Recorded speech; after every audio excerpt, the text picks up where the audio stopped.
乜字，除咗佢嗰啲 example 係描述性嗰啲字你唔識之外，佢扣題同 direction 冇一隻字你唔識嘅應該，但係佢已經轉咗啲字㗎啦。譬如佢話其中一個 biggest trend in fashion industry 啦，佢已經改咗話 is the new trend in fashion， 佢縮短咗，即係將一個長句子縮短咗，佢照用翻 fashion， 照用翻 trend 係冇問題。你將一個長句子縮短咗已經係你自己嘅句子。然後佢話 rise in popularity of athleisure， 佢轉咗 why athleisure is taking over the world， 統治緊個世界。咁點統治緊個世界？即係佢成為大趨勢咯。咁已經叫做 rephrase 㗎啦。咁所以你只係瘋狂咁去 rephrase 就已經砌完個 intro 啦。有冇問題？呢度冇問題，舉個手嚟睇下先。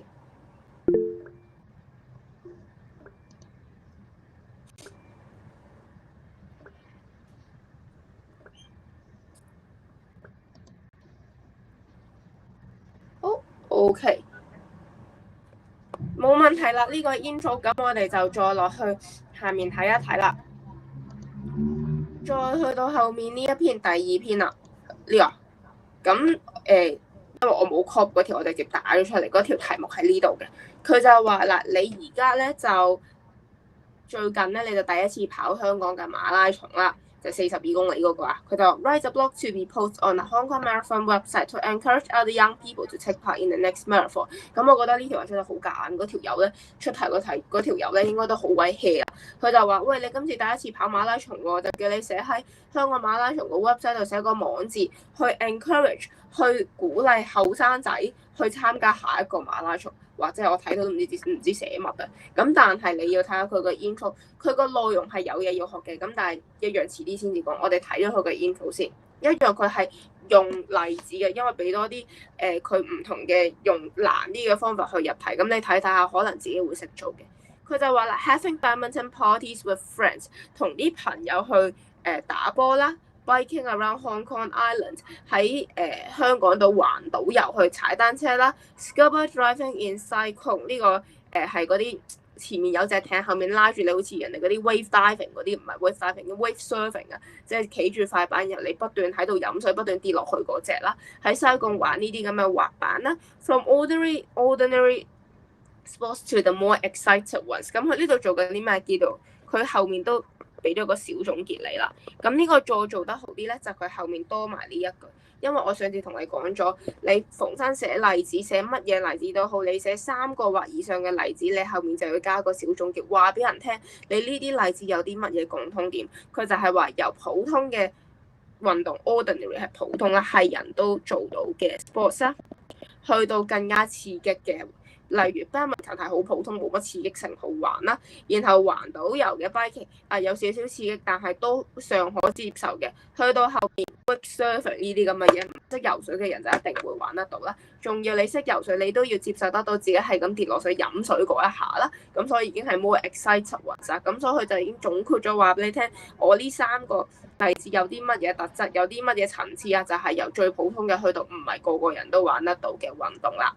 呢個就係 short conclusion。OK， 佢就話啦 ，I'm no stranger to local sports events as a sports enthusiast。咁呢句係啲乜嘢嘅句構咧？一個雙重反對，佢就話我唔係陌生人，咁即係佢好熟悉啦。但係如果你英文唔好嘅話，就唔建議你咁做嘅，因為你會搞到自己好亂嘅。咁你英文好先至咁做啦。咁佢就話我唔係陌生人，即係 I am so familiar。我對於 local sports events 簡直係太熟悉啦，因為我係一個運動發燒友 ，enthusiast 係發燒友咁解，愛好者。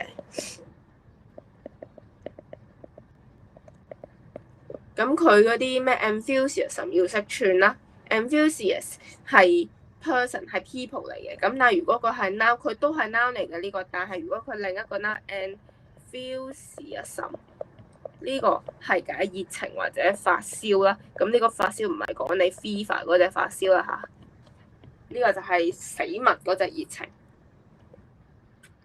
然後啦 ，however, none of the above has been as rewarding as my recent experience in running the Hong Kong Marathon。佢就但係上面我所做過嘅任何一樣嘢冇都冇我近排跑夠香港馬拉松咁令我收穫咁多。As rewarding as 呢一個句式可以學嘅就係 as 一個中間攝個 adjective as，即係等於咁解。譬如 I am as tall as you， 我同你一樣咁高。呢個係最簡單嘅句式嚟嘅，例子嚟嘅啫，但唔係叫你咁寫，就係話兩個等於兩條友等於咁解。I 等於 tall 等於 you 咁解，我同你一樣咁高。咁所以 as rewarding as 就係等同兩樣嘢等同咁收穫豐富啦。但係佢前面教咗 none of the above， 即係冇一樣嘢可以好似我而家跑馬拉松咁樣令我收穫咁多。OK， 咁佢呢度就做緊一個反扣，因為佢前面講緊佢上面講嘅嘢已經好 exciting 啦，但係 a marathon 仲 exciting， 即係唔係 exciting， 仲 rewarding 就係一個反面，即係見到上面佢好似宣傳咁運動咁，但係唔係啊，馬拉松先係啊，就係做緊個反扣啦。咁所以佢講完啦，吹完水啦。In today's blog post 就係做翻個 direction 啦。佢話翻俾人聽，你呢篇嘢講緊啲乜嘢 ？I will explore the top 3 reasons why you should try to。我會去探討一下邊3個 reason 點解你都應該去嘗試去參與。咁呢個 why you should try 咪等於叫人去 take part in the next marathon 咧，又係 rephrase 啦。咁所以見到係瘋狂 rephrase 嘅啫。上面呢度就扣反扣嗰度係扣翻題。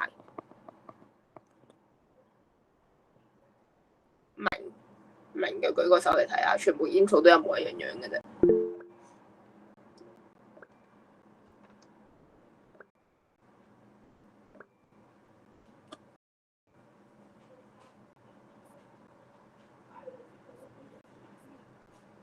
好 OK， 咁就再去到呢度咧，我同你講埋個哎呀漏咗少少嘅，唔記得咗。呢度咧，你會見到點樣同上面我哋個 intro 即係第一個睇嘅 intro 少少唔同咧。佢就咁咧就話點解 Athletics taking over the world 佢冇感嘆號嘅，但係點解下面呢個有感嘆號咧？就係因為呢篇嘢係 blog 嚟嘅 blog 即係網誌，所以你要做翻啲嘢係符合翻佢個 formality and 同你個 blog 有啲乜嘢目的，有啲咩特色啊？你就係要去吸引後生仔，例如你個 Facebook 嗰啲 post， 你係唔會好正經咁寫噶嘛，因為你都係 share 你自己嘅 life experience 或者 share 自己嘅生活俾你啲朋友睇啫嘛，你唔 expect 喺個 Facebook 度睇到啲長輩文或者長輩圖，你係會飛走佢噶嘛。咁所以 blog 最主要嘅目的係 attract 後生仔，所以你寫嘅嘢要充滿住 exciting 嘅 factor， 一啲刺激嘅 factor 或者令佢哋覺得好好玩嘅嘢，因為後生仔都係中意刺激嘅。OK， 咁所以你寫嗰啲嘢就感嘆號啊，總之好似幾好玩得幾好玩。blog 嘅個 tone 就係再現 formal 啲嘅，即係譬如你 formal 你係分4格咁樣啦 ，formal 喺度，現 formal 喺度，你個 blog 係偏向呢一邊噶啦已經。OK， 因為 semi 中間呢撇嘢都叫 semi formal 嘅呢兩撇。咁但係 semi formal 都有話偏 formal 啲同埋偏現 formal 啲，而 blog 就係偏現 formal 嗰邊，因為佢係網誌，佢係 blog， 等於 YouTuber 講嘢係唔會好似新聞播新聞咁款一樣道理啫。OK， 咁呢度寫低咗就得啦，講埋最後面嗰句嗰度啦，就係講埋個 formality and tone，就係你見到佢後面啦，最尾呢一句 apply now thank me later because you will not regret this experience。喂，快啲去apply 啦，你會陣間就會多謝我，因為你一定唔會後悔有呢一個 experience。regret 係後悔啦。咁點解專登要抽呢句嚟講咧？第一有個句式要你學嘅呢個一個 verb 加一個 object， 你見到佢係冇 subject 嘅，呢一句叫做祈使句。你哋小學學過，不過應該而家唔鬼記得晒嘅。祈使句嚟嘅特色咧就係冇 subject 嘅句子，就叫做祈使句。譬如 go away 叫你躝開 go away 就係祈使句，叫你命令你而家走開啊嘛，係咪？咁有啲咩特別啊？佢嘅purpose 係去 create excitement， 即係去創咗啲 excitement。喂，快啲啦，快啲啦，快啲啦！就叫你催你快啲去 apply， 鼓勵你去 apply now。就係因為點解又要叫你 apply now， 唔叫你 go away 啊？就係因為你嗰篇文嘅目的係去 encourage 佢哋去參加嘛，encourage young people to participate， 呢個係題目叫你做嘅嘢嚟噶嘛，咁所以呢度咪又係扣翻題目要做翻題目要你做嘅嘢咯，就係去鼓勵啲後生仔去參加咯。咁所以呢啲又係啲唔係話你背就做到嘅嘢啦，只係我每次講嘅時候你要 take in mind， 就係話俾自己聽，我要去留意呢篇文嘅 tone 係啲乜嘢，呢啲嘢係佢冇一個 specific 話計喺 C 計喺 L 定計喺 O 嘅嘢嘅，你一定要計咯。我會話佢計 organisation 多少少啦，但係佢 content 都會有啲，遲啲我會俾份 marking scheme 你睇嘅。佢 content 就會好死唔死有一句話俾你聽咧，你個 tone and formality 係要 fit 嗰篇文嘅。咁你又計佢，咁你計佢 organisation 定 content 好咧？你唔知嘅，咁所以佢呢啲係平均分佈喺 C 同 CLO 中間。即係如果你個 tone 做得唔好，你嘅 language 都唔會高分，因為之前講咗啦，你嘅 language 係跟 content 嘅。譬如你個 content 7分，你攞得5分，就算你 language 用得幾啲字幾靚 ，grammar 冇錯都好，你都唔會高過5分嘅個 language。到時啊，你就會問我 Miss 我啲字係咪用得唔夠靚？唔係呢個問題咯，係因為 content 唔夠好咯。咁 content 唔夠好有好多唔同原因嘅，即係你 fit 唔到佢個 format 咧，黐人衝，即係人哋叫你寫 semi formal， 你寫咗 informal 或者 formal 呢度已經可以計 content 分啦，或者你個 elab 做得唔夠，你喺度自打嘴巴，或者有啲人寫喊啲雲遊咗太空，帶咗人遊花園，但係自己唔知嘅，又可以有好多原因嘅 content， 未必係話你個 point 唔夠爆，因為已經講咗啦，你得17、18歲入去考 DSE， 每個人諗嘅 point 都係一鬼樣嘅，你坐喺度。即係萬幾個考生一定啲 point 係撞晒，如果唔係佢唔會出到份 marking scheme 嘅。所以基本上你諗嗰啲 point 99% 都喺佢份 marking scheme 上面嘅時候，佢哋唔 care 個 point 係啲乜嘢，佢都估咗你會聽個 point 㗎啦。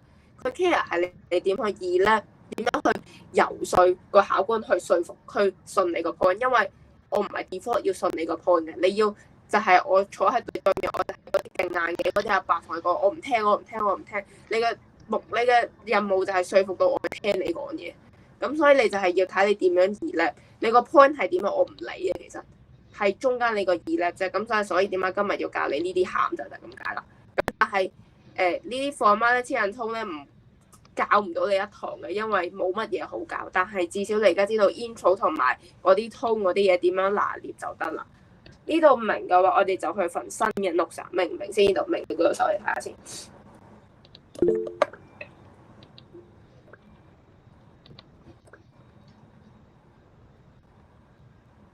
點解有人會走咗嘅？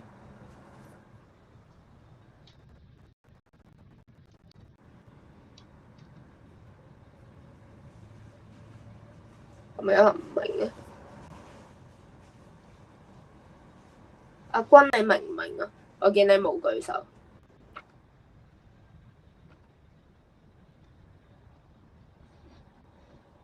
哦，OK，好。係啦，同埋唔記得咗講啦。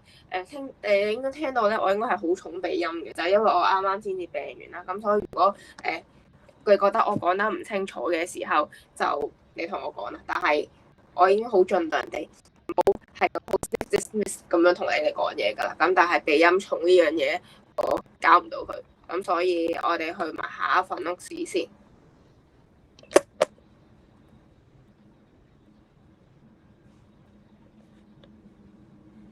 如果有人開唔到份新屋試，都同我講啊。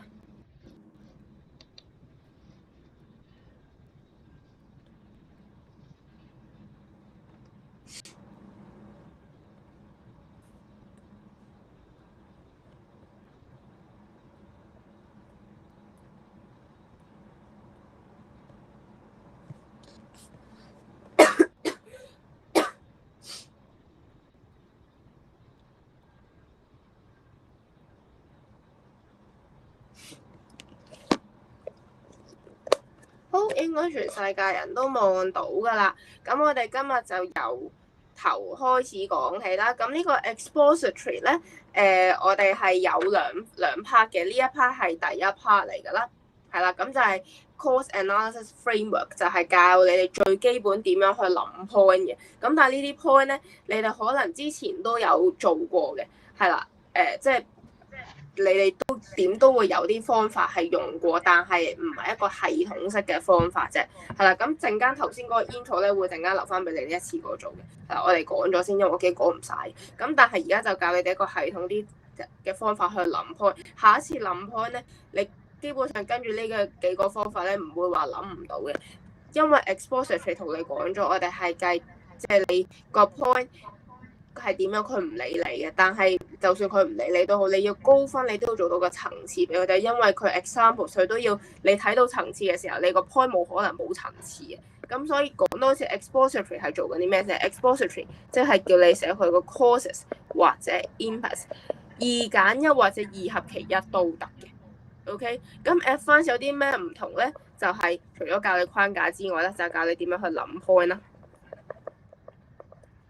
第二就係教你哋一個宏觀啲嘅 organisation 啦，即係你成日話 Miss 我唔識 organisation 啲分點樣攞，點解成日都咁低分？佢唔係亂咁俾嘅，佢有根有據嘅。同埋第三，我一定要你哋寫 topic sentence 先。你哋啲人咧寫 topic sentence 係寫到鬼五馬六嘅，係冇人跟過寫 topic sentence， 係中意寫就寫，唔中意寫就唔寫。但係由今日開始每一段我都要見到你有 topic sentence， 嗰段冇 topic sentence 我就唔睇㗎啦。因為我唔知你寫緊啲乜 ，OK？咁所以睇下第一個諗 point 嘅方法啦，就係 internal 同 external cause， 就係逢親你條題目係問及某一個持份者嘅 issue， 無論你係人又好，學生又好，總之係人啦，係一個 stakeholder 嘅 issue 嘅話，個問題一定有內外之分嘅。咁你就可以打造咗幾個 multi-paragraph 啦。咁你就可以喺段落之間營造到一個對比嘅效果，同時可以擴闊個 scope， 話俾個 marker 聽你諗嘢好全面。譬如我講一個地獄啲嘅例子啦，譬如俾人 bully 啦，即係校園欺凌啦。校園欺凌有分 internal 同 external cause 嘅。譬如 internal 即係個人嘅本身啦，個人嘅本身應該可能佢都生到奇離怪或者醜樣啦，通常啲肥仔都會俾人恰啊，或者樣衰啲嘅都會俾人恰，或者係啲木木獨獨啦，即係雖然好地獄啦，咁但係呢個係事實啦。咁即係個俾人 bully 嘅人自己本身都有啲問題，或者佢講嘢衰衰格格，呢啲係佢自己本身嘅問題嚟噶嘛。佢自己講嘢唔衰，但係冇人會 bully 佢噶嘛。咁 external cause 即係呢個人以外嘅問題咧，就係可能佢班同學都係衰人嚟嘅，即係佢班同學但凡有少少愛心嘅話，都唔會係欺凌人嘅，或者嗰班同學佢冇人教嘅，所以佢根本唔知道 bully 係唔好嘅。咁呢啲就 internal 同 external cause， 就係嗰件事嗰個人本身自己都有問題，佢 external 即係佢以外嘅人都有問題咯。即係等於啲老人家成日話一個巴掌拍唔響，即係你一隻手打唔到巴掌，一定係兩隻手先拍得到，就係咁解。咁所以你每一樣嘢都有 internal 同 external cause， 你就會諗嗰樣嘢自己本身有啲咩問題，嗰樣嘢以外又有啲咩問題。OK， 譬如好似下面呢一個咁樣啦，佢就話你係一個讀 ReMi 呢個 music magazine 嘅其中一個 reporter， 其中一個記者啦。咁 music magazine， 然後你要寫一個 feature article， 呢個又係 FNT 啦 ，formality and tone magazine 嘅 tone 就應該現科冇少少啦。你唔 expect 喺度好似睇緊《星島日報》嗰啲咁嘅嘢咁噶嘛？佢就話你 interview 咗阿蘇依坤呢個咁嘅 singer 啦，就啱啱贏咗 Best New Artist at 個 Hong Kong TV Music Awards， 即係總之就係一個新進嘅歌手啦，就叫你寫篇 feature article based on 你嘅 interview 啦，就叫你寫個 report on 蘇怡嘅 sudden rise to fame， 即係點解突然間爆紅，同埋佢啲 ideas， 佢寫歌嘅靈感喺邊度嚟㗎啦，咁即係叫你寫 causes 啦。OK， 純粹變咗種嘅 causes 嘅而家啫，咁但係 still causes 啦，佢純粹唔同咗樣啫。OK， 係啊，應該用第二隻色。呢度上面 formality and tone 我用黃色，下面我用藍色間住 causes， 即係你哋要寫嘅嘢 content 俾你哋睇。OK， 咁所以呢度就解完題啦。咁我哋睇下你第一句 first paragraph， 我最想你哋寫個 topic sentence 係可以點樣寫啊？咁黃色間住嗰啲咧係叫做公廁八答句啦，即係你哋最想我教嘅嘢啦。咁點解我教你咧？其實我好憎人寫公廁八答句嘅，因為講得公廁嘅話咧，即係其實你篇文都用得，咁即係其實佢冇自己嘅特色嘅。咁但係有啲係一定係公廁嘅，譬如呢啲 signpost 咩 to begin with，你唔會話我呢篇文用得，另一篇文就唔用得噶嘛。咁所以呢啲我會教嘅，我會叫你背添嘅。咁但係其他啲我唔建議有啲咩公廁百搭嘅 point 啦。點解唔好背 point 咧？就因為頭先講咗咩叫公廁啊，即係你搣走咗個本係你條題目嘅主角，都依然含到落其他題目度嘅嘢，就叫做公廁啊嘛。咁即係話佢其實解釋唔到，或者佢表達唔到你個題目主角個特色啊。譬如你呢篇係寫星牙嘅，然後你扣咗一個 point 係你連咩豬肉佬嗰啲都可以解得通嘅時候，咁你咪解釋唔到星牙呢樣嘢有咩咁特別，呢個職業有咩咁特別，令到佢咁難出名咯？就唔係豬肉榮嗰啲咁容易出名嘅嘢啫。之前好似有條叫蛋豬肉叫，我唔記得叫豬肉輝定豬肉榮，我唔記得咗啦。即係唔係嗰啲網絡名人啊嘛？咁星牙有啲乜嘢咁難出名啊？譬如佢競爭好大啦，要個個都睇樣啦，或者你稍微講錯少少嘢就會俾人雪藏啦，呢啲奇離怪嘅理由啦，咁你自己諗啦。咁但係公廁百搭 point 即係你就頭先講話，你搣走咗個主角都依然 fit 到嘅嘢，就係公廁嘅嘢。咁所以如果你想 check 你作文嘅時候，你個 point 係咪公廁嘢嘅時候，你就搣走個主角，然後去求其塞其他嘢落去。譬如你哋最中意嘅寫解決方案，上次講咗。suggestion 你中意寫咩？寫 exhibition 寫講座，點解係公廁啊？因為譬如你想解決個方法係我當係土地問題啦，香港土地問題不足，你寫話開個 exhibition 或者開個講座咁樣，我濕其他嘢，我當青少年自殺，其實一樣 work 嘅成件事，咁咪即係你見你嗰兩個 suggestion 係解決唔可以 tackle 到嗰個問題嘅根源去作出呢個建議咯，咁咪即係公廁咯。O.K. 所以唔係話你唔寫得公廁嘅嘢，係你寫公廁嘅嘢幫唔到你攞高分啫。佢唔會令你唔合格嘅，佢可以補到你合格，但係老師會話你寫嘅嘢唔夠 specific 咯。應該有老師成日講過你哋寫嘅嘢唔夠 specific，就係咁解啦。O.K. 咁再睇下第一段個 topic sentence 點寫先。To begin with, Sui's success comes from the fact that she caught on with the global rising trend of hip hop。佢就話啦。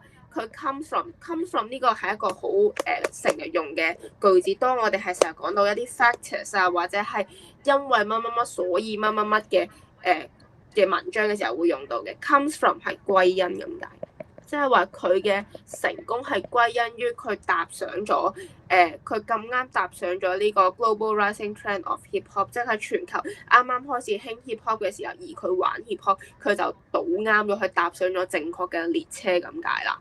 OK， 咁所以呢一度佢做緊啲乜嘢啊？你見到啦 ，the fact that clause 後面記住係跟 full sentence， 你唔好求其幫我冇咗個 subject， 冇咗某啲嘢啦。OK， 咁所以後面寫 that 加 SV 啦，係等於一個 noun 嚟嘅。咁所以 caught on 你係不存咗 caught on 同 comes from 呢兩個 verb 重疊咗係。冇關係嘅，因為 that 打後嘅嘢就唔關佢 main clause 噶啦。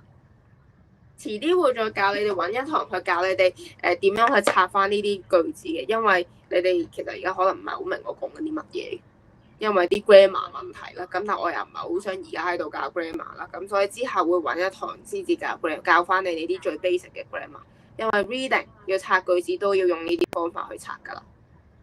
咁總之而家記住啦 that clause 後面嗰扎嘢係補充嘅句子嚟嘅啫，佢個句子完完全全唔可以就咁 comes from the fact full stop 就完噶啦，只不過佢想補充呢個事實係乜嘢事實，所以後面跟個 that 啫。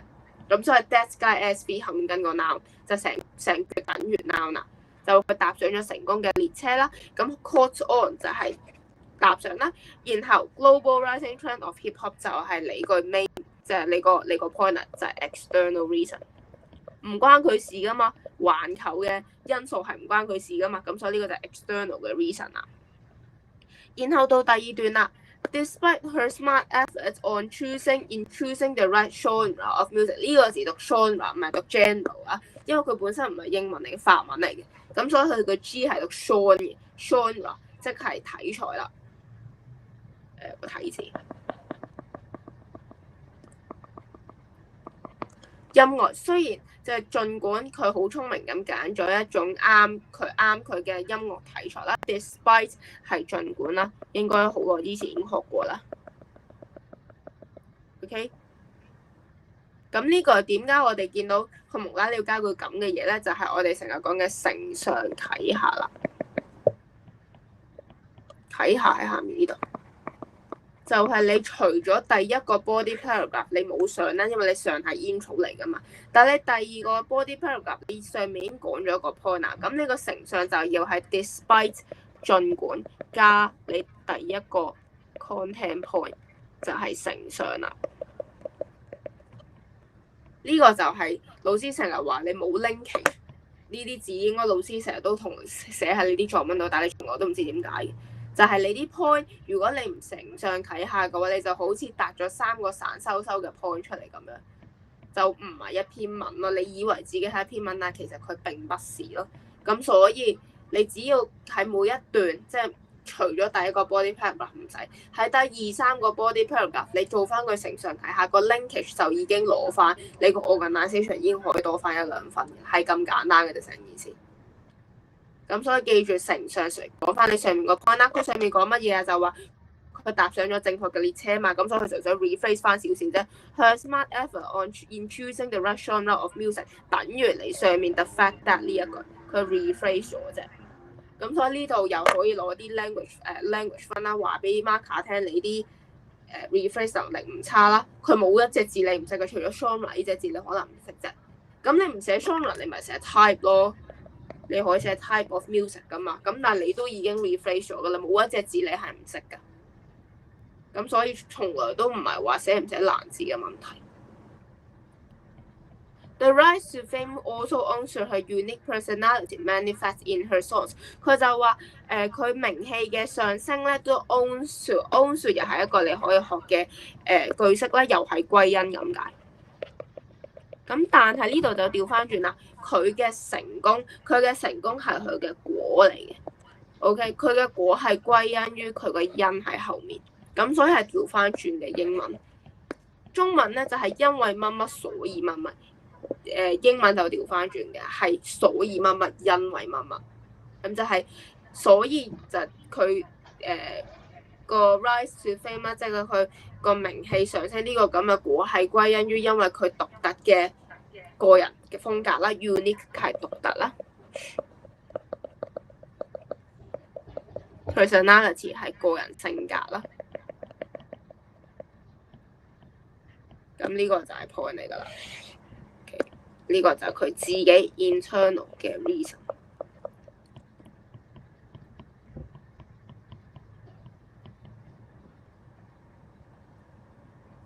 好，呢度有冇唔明嘅位？明嘅舉個手嚟睇下。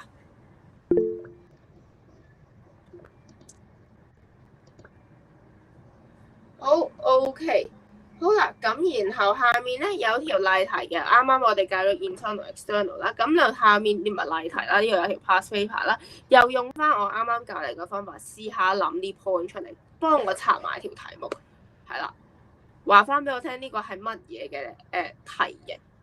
然後呢度有啲空白嘅位，試下諗幾個 external 同 internal 嘅 factor， 就好似當你寫草稿咁樣，你考試寫草稿都要咁寫噶，因為 internal external 已經幫你搞掂咗2個 body paragraph 噶啦，你只係求其諗到其中一個，求其諗到一個 point 就已經湊夠3個噶，咁所以你考試後面咁多種方法，你求其揀一個已經夠噶啦。OK， 俾大概5至10分鐘你哋，我哋轉頭先可以搞翻個 introduction。呢度空白位寫完之後 send 俾我就可以啦。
咦？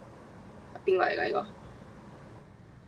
我 Hannah，我啱啱就係話咧，呢度有條例題，唔係例題，呢條 past paper 啦。咁啱啱咧咪教咗 internal 同 external 點樣寫嘅，點樣諗 point 嘅。頭先就係話俾5至10分鐘你哋去用翻呢一個方法去幫我插埋呢一條 past paper，然後幫我喺呢條 past paper 嘅題目度諗 internal 同 external 嘅幾個 point 出嚟，就當你好似寫草稿，平時 writing 寫草稿咁樣 list 曬啲 point 出嚟，唔使寫一段嘅 list 曬啲 point 出嚟啫。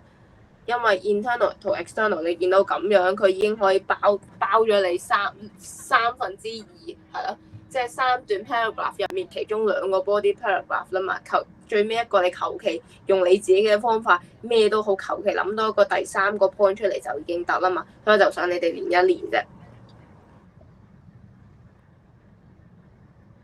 明唔明啊？嚇，你明嘅，覆個 OK 嚟嘅。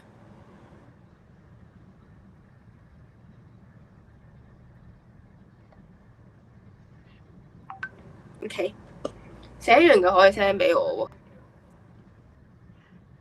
喎，list 即係列晒出嚟啫，唔使寫一段。係啊，寫一段就不要。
邊個又覺得自己多1-2分鐘就可以搞得掂嘅，舉個手嚟睇下。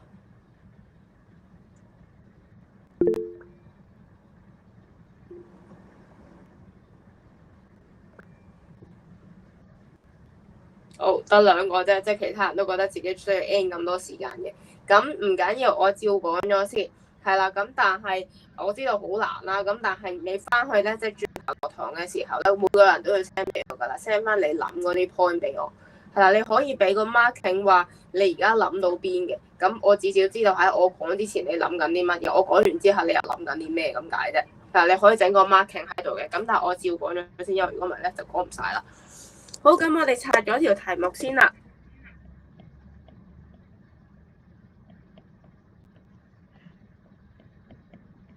有時都會見到啲奇離怪嘅字，咁就唔使驚啦。佢會後面有解釋俾你聽嘅。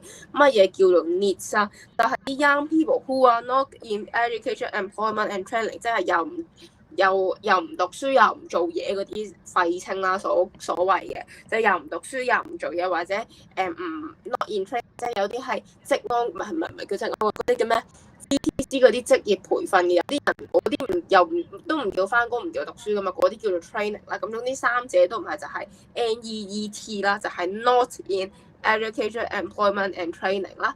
佢就話好多呢啲咁嘅後生仔咧，都淨係喺屋企匿埋死廢青喺度打機啦，或者上網啦。咁佢就叫你寫一篇 report 咧，去解釋點解香港 needs 嘅 number 喺度上升緊啦，然後去 suggest。我哋可以 suggest what can be done to help these youth。我哋可以做啲乜嘢去幫呢啲後生仔啦，然後去 give reason 去 support 你嘅 suggestion。好，咁我抽人嚟答啦。呢個係乜嘢嘅題型啊？Queenie 開唔到咩就打出嚟啦，因為都係第一時字要打嘅啫。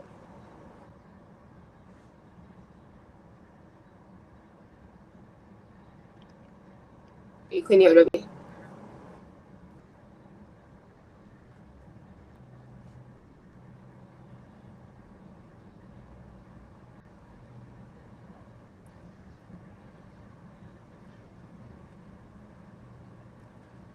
？Queenie 個人喺咪度？唔喺度我就叫第二個啦。Hannah。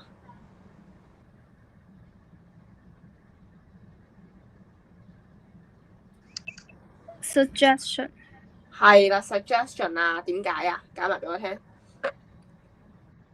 因為要你寫 suggestion。係啊，就好簡單個理由，因為佢出咗 suggest 呢隻字啦。就上次講咗，無論你唔好理佢前面嗰啲噏乜都好，只要佢出 suggest 呢隻字，就一定係 suggestion 㗎啦。咁所以佢前面就係點解我上次講咗，就算佢寫 suggestion，佢前面即係佢都係咩叫 suggestion，即係佢 cause and analysis，即係 expository 嘅一半嘅簡易版，再加 suggestion。係啦，就因為你要解釋一下你嗰件事係點樣，有啲乜嘢成因，然後你先去俾到建議去解釋呢啲去解決呢啲成因噶嘛。如果你唔解釋啲成因，或者你唔解釋佢有咩影響，或者佢點解會有呢啲情況發生，你就咁講個 suggestion，咁咪變咗咪就係公廁咯，就係因為你講唔到佢點樣 tackle 呢啲咁嘅問題咯。咁所以你前面一樣要寫 expository essay 咁款，只不過你嗰啲 cause and analysis 你可以唔需要咁詳盡，你可以縮短啲啫，但係佢依然係 expository 嚟嘅。OK，咁所以就係會擺埋落呢度嚟講，就係咁解啦。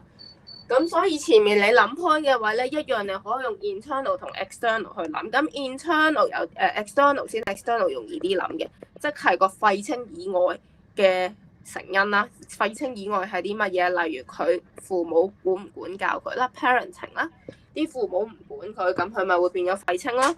或者係 competitive 嘅 job market 啦。即係出面嘅競爭好大，佢覺得自己唔夠人爭，所以佢就等一陣啦。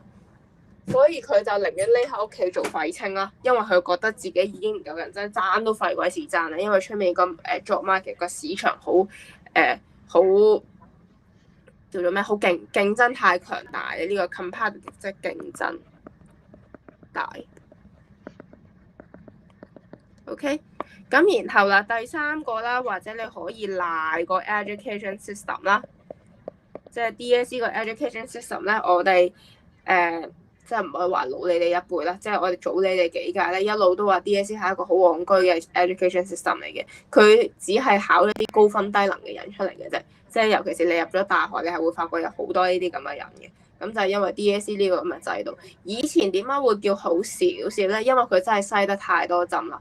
以前嘅制度咧就係你中午要考一次試啫，中午考一次試，嗰個試叫會考啦。考完一次，中六再考多次。中六考嗰次咧就叫做 A level 啦，就係上中七嘅。上完中七之後咧，你就可以入大學。入大學要再面試啦。咁有啲人可以喺讀完中七之後，因為面試唔過，所以入唔到大學啦。所以你睇入個大學係要考3次試嘅，但係而家唔係嘅咧，就係 DSE 一次啫。雖然話叫做一次定生死啦，咁但係至少你有呢個機會可以讀到中六先啦。你就算讀到中六，你上唔到大學都仲有好多咩阿蘇嗰啲俾你揀啦。咁但係以前唔係咁啊，以前係得3間大學嘅啫。咁所以以前嘅 education system 佢真係細入到大學嗰啲真係尖子嚟嘅，但係而家唔係嘅。你出街行出街，成條街都係大學生嚟嘅。咁所以就個 education system 嘅問題令到學歷貶值啦。呢個問題遲啲都會同你哋講嘅，就係成街都係大學生嘅時候，大學生就變咗唔值錢啦。所以而家你會聽到啲人話我要讀 master，就因為成條街都係大學生，大學生已經唔係啲咩稀奇嘢啦。啲人即係你請人嘅時候，最基本都係要一個大學生嘅時候。如果呢個廢青佢唔係大學生嘅話，咁佢咪唔夠人咁 competitive 咯。咁所以呢兩個其實可以擸埋一齊嚟講。你可以第一個 point 寫咗 education system，然後下一個 point 寫 job market 都得，冇所謂。然後下一個譬如 IT 啦，IT 係一個好籠統嘅 point 嚟嘅啫，要睇你點樣議咧。但係我用口講俾你哋聽 ，IT 可以講到好多唔同嘅 point 出嚟。譬如而家成日講話 AI 成日都話可以取代人類好多唔同工作。譬如而家你見到麥當勞嗰啲咩點餐收銀都已經唔使人去做啦，嗰啲人全部去就係做派餐嗰個啊嘛，係咪？咁就係 cashier 收銀呢啲咁嘅工作叫做我哋叫做低勞動力啦 ，low labour 啦，佢唔需要任何知識嘅，就咁係勞動力嘅啫。咁呢啲咁嘅工作係可以由 IT 或者 AI 去取代嘅時候，咁如果呢啲廢青佢想揾工，佢冇任何技能嘅時候，就只可以揾呢啲咁嘅工種，但係佢又俾人取代咗喎，咁佢咪揾唔到工咯？OK，咁譬如好似話，就算派餐都好，而家你都會見到啲送餐機械人嘅，即係裡面煮嘢食嗰個煮完之後擺喺架車度，然後嗰架車去送餐俾人嘅，咁即係遲啲連侍應都可以唔使請㗎啦。咁呢啲又係 IT 嘅問題啦。然後到最尾啦 social unrest， 但係呢個難少少講嘅，因為呢個有啲踩到雷區嘅，即係考評局嘅雷區講政治啦。即係出面有啲人以前就係因為個政治環境覺得好唔穩定，所以就索性喺屋企耍廢啦。咁但係我覺得呢個理由就好牽強嘅，即係出面點打仗法又點啫？你有你做嘢啫嘛，你唔可以話出面個政治環境唔穩定而你唔出去做嘢嘅喎。咁所以呢個係有啲人可以係做到一個 point 嘅，咁但係睇咩題目啦。咁但係呢個純粹俾埋你啫。咁 external 通常就係呢啲，但係我覺得最容易講係 parenting，即係父母唔管教，例如雙職父母啦，即係阿爸阿媽都要做嘢嗰啲，咁冇人管嘅細路仔，咁佢出去點樣去機鋪度打機，點樣唔讀書，點樣去玩都冇人理佢嘅時候，咁佢咪好容易變成廢青咯。咁如果你又再講埋 internal 嘅時候，咁點解我會講咗 external 先咧？因為你 external 你係容易啲寫 point 嘅。咁你究竟寫 internal 定 external 先咧？係冇所謂嘅，你中意寫邊個先都冇所謂嘅。你總之你分到層次就得㗎啦。OK，咁你點解呢兩個要連埋一齊咧？咁記住要有 linkage 啦。Despite 乜乜乜啦，即係中間要有承上啟下啦。咁 internal 有啲乜嘢啊？佢自己嗰條友有啲咩問題？譬如 lack of motivation 啦，佢自己冇乜動力去做嘢。通常啲廢青都係咁噶啦。OK，佢冇乜 motivation， 或者有啲人我記得有啲學生會寫嘅係 lack of self discipline 嘅，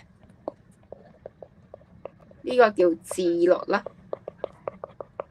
自律同動力係唔同嘅。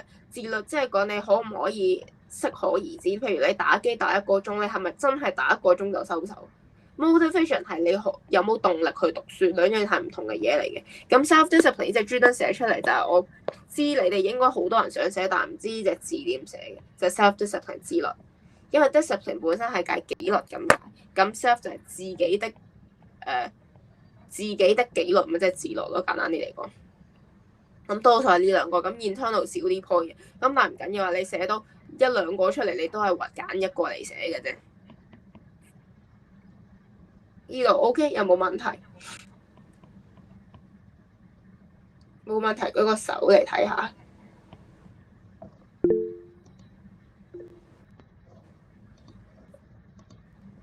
好 OK，好咁，然後咧，我哋翻返去 introduction 先，因為頭先 introduction 咧，唔記得咗同你哋講，俾你哋試埋個 writing drills。呢度咧碌落去第三呢個，有啲人係冇呢一版嘅，因為我唔記得咗 cap 俾佢。咁你而家就直接 cap 咗圖喺下面，我哋淨係做 intro 嘅啫，咁所以唔使理其他嘢。點解冇咗嘅？喺度。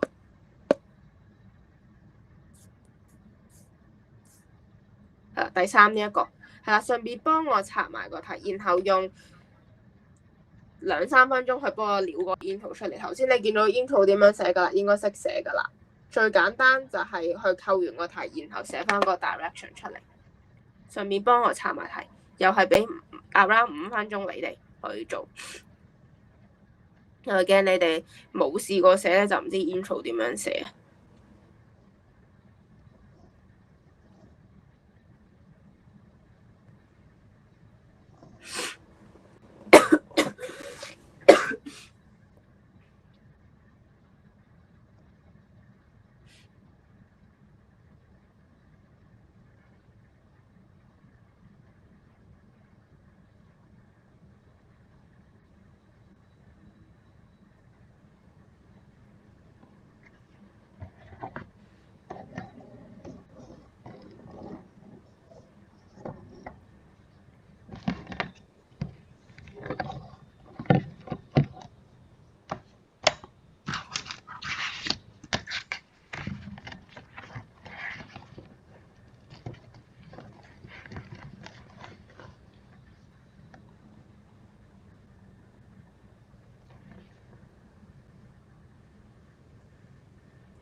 好，寫完未？應該又係1-2分鐘之後就 OK 㗎，舉個手嚟睇下。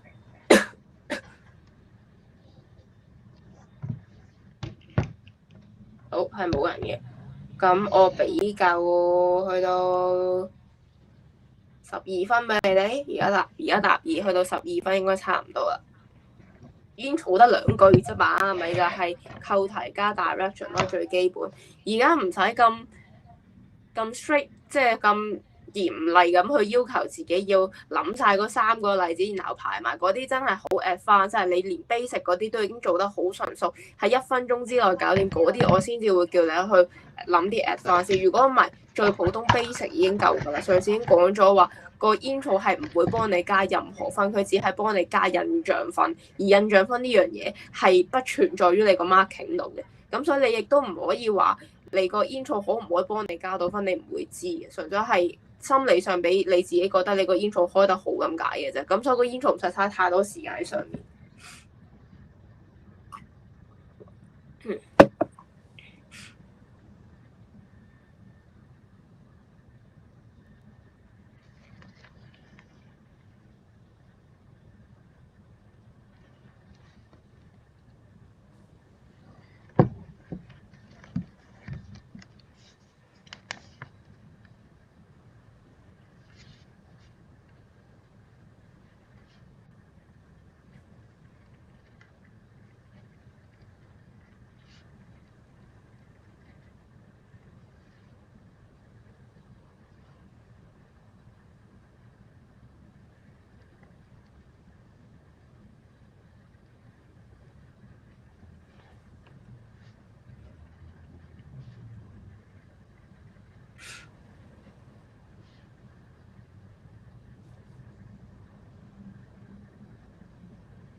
好，差唔多啦。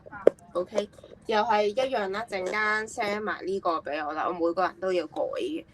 咁所以你自己 mark 翻低send 翻呢個 writing drift 同埋頭先 internal external 嗰個俾我啊，我睇唔到你哋咁多噶啦，即係每個逐個 send 我都唔記得咗自己改過邊個，未改邊一個。好，咁我哋睇下呢一條啦，佢就話一個 local fitness centre 咧就啱啱 renovated， 呢隻字要識得 renovated 係翻新咯。佢就話佢啱啱被翻新，知唔知啲字有少少醜咗，唔知點解。係啦，佢就話一間 centre 就啱啱被翻新，你係 sports club 嘅 chairperson， 即係你係運動學會嘅主席啦。Write a letter to ask the centre to donate some old equipment to your school， 就寫封信去問個 centre 去捐啲舊嘅器材去你間學校度。咁就係因為佢翻新咗裝修完，可能有啲舊咗，買咗啲新嘅儀器，唔要舊嗰啲，佢就諗住捐俾，就想間 centre 捐俾你哋啦。咁就 explain how it could benefit your school and the fitness centre， 就去解釋呢一個咁嘅舉動可以點樣 benefit 到你間學校同埋個 fitness centre。咁好啦，我哋揀一揀啲嘢先。第一，我哋嘅 formality and tone 係 letter 啦。OK， 咁呢個 letter 係有硬性規定係 formal letter 嚟嘅，因為你係同一個3唔識7嘅公司講嘅 fitness centre kind of 係公司嚟嘅，咁所以一定係 formal letter。咁佢嘅硬性要求係乜嘢啊？有冇人可以話到俾我聽？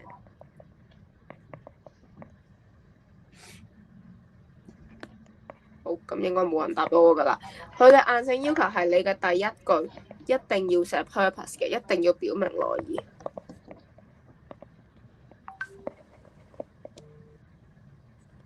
好 ，Sophia 收到，我轉頭改俾你啊。譬如係啲乜嘢咧？即係咩 ？I'm writing to blah blah blah， 就嗰句咧就係你表明來意嘅嘢啦。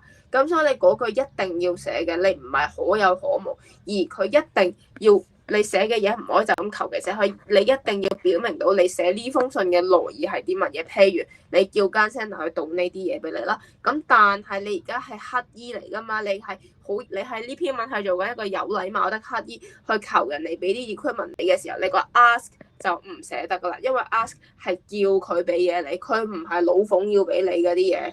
咁所以 ask 呢隻字唔寫得嘅時候，你就要諗下你用啲乜嘢字可以代替佢啦。OK，咁所以你喺上面可以話俾自己聽，呢篇文你嘅 formality and tone 記住係要有禮貌，加你要說服到人，你要 convincing 嘅，有啲 convincing factor， 有啲說服到人嘅語氣喺入面，因為你是一個有禮貌的乞兒。OK，你而家求緊人嘅，咁所以如果你想你自己溫書有記憶啲，你可以大大隻字寫住喺度有禮貌的乞兒俾自己嘅。咁因為我唔識寫乞兒個 E 字點寫啦，咁所以我就唔寫啦。咁好啦，formality and tone搞掂啦，你嘅內文要寫啲乜嘢去 explain 佢點樣 benefit 到你學校同埋 fitness centre， 即係兩個都係寫 positive 嘅嘢嚟嘅。咁但係 positive 嘅嘢你有3段，我想問你係寫一個對學校好嘅 point， 2個對 fitness centre 好嘅 point 咧，即係1+2啊，定係2個學校1個 fitness centre 啊？你會點寫？1+2定係2+1啊？如果1+2嘅舉個手嚟睇下，即係一個學校好嘅 point， 2個 fitness centre 好嘅 point。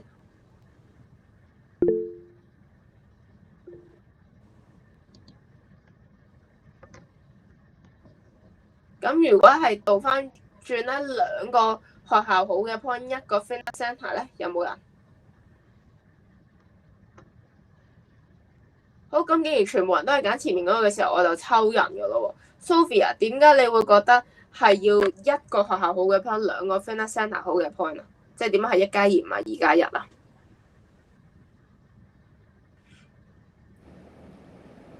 ？Just to emphasize that this donation will be beneficial to the central。咁你2+1你都可以 emphasize 到㗎。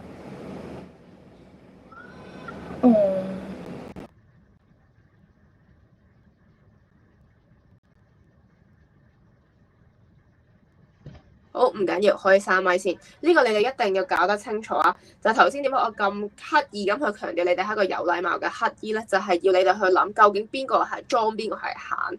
咩叫莊同閒啊？即係邊個係老細，邊個係下屬啦？你而家個老細係間 fitness centre 啊嘛，你而家要求人俾嘢你啊嘛。Of course， 你係要話俾人聽，對佢嘅着數多過對你嘅着數，人哋先會覺得咦條數襟計喎，我嘅着數多過你喎，我就俾你啦咁樣噶嘛。係咪？咁所以就係叫你提自己點解你係一個有禮貌的乞衣，就係咁解啦。咁所以逢親去到呢啲題目，下次可能唔係 fitness centre 噶啦，但係你都係要求人俾嘢你嘅時候，記住你寫嘅 benefit 求人嗰個，即係咪捐嘢俾你嗰個，即係對方嘅 benefit 嘅段落一定要多過你自己嘅 benefit， 因為你而家係求緊人哋幫你做嘢又好，捐嘢俾你又好，一定要人哋嘅 benefit 多過你，人哋先會幫你做嘢嘅。OK？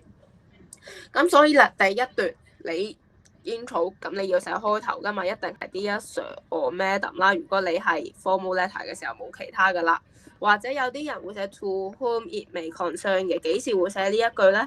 就係我都費鬼事知道對面邊個收啦。我有陣時會咁寫嘅，因為我唔知對面收嗰個係，尤其是而家好敏感啦，可能對面唔係男唔係女係 transgender 咁樣，你篤中咗人哋個雷區就唔好啦。咁但係DSE 咧 generally 都係 Dear Sir or Madam 嘅，有啲人係會寫呢個嘅，但係好多數寫呢個多啲啦，因為你唔知對面嗰個邊個嚟嘅。OK， 咁第一句話要寫 purpose 啊嘛，咁所以 I am writing to 你話 ask 啦 ，ask 如果你話我唔知點樣轉啊，唔緊要，你可以照寫 ask 嘅，可以照 keep 嘅，但係你後面 ask for your kind donation， 唔該你後面就加個 kind 呢個字，即係我懇求你慷慨的捐款咁解，咁你就要加 kind 呢個字啦。如果你唔轉 ask 嘅話，咁但係如果你諗到其他字轉 ask， 咁你就可以唔使 kind donation 咧，就咁譬如seek for your donation 又得，或者we beg for your donation 都得，冇所謂。咁記住 donation of 乜嘢啦？你要話俾人聽你捐啲乜嘢噶嘛？你第一段嘅第一句就要話俾人聽你嘅來意係乜嘢啊嘛，你就咁 donation， 啲人以為你捐錢俾佢㗎，咁啲人就嗰個 Fitness Centre 就覺得，喂，我同你無親無故，做乜要捐錢俾你啊？咁所以你話俾人係捐啲乜嘢？我捐 some old equipments 俾你，咁所以你下面就要跟你個主角，你個 subject matter 係邊個啦？咁我唔寫啦。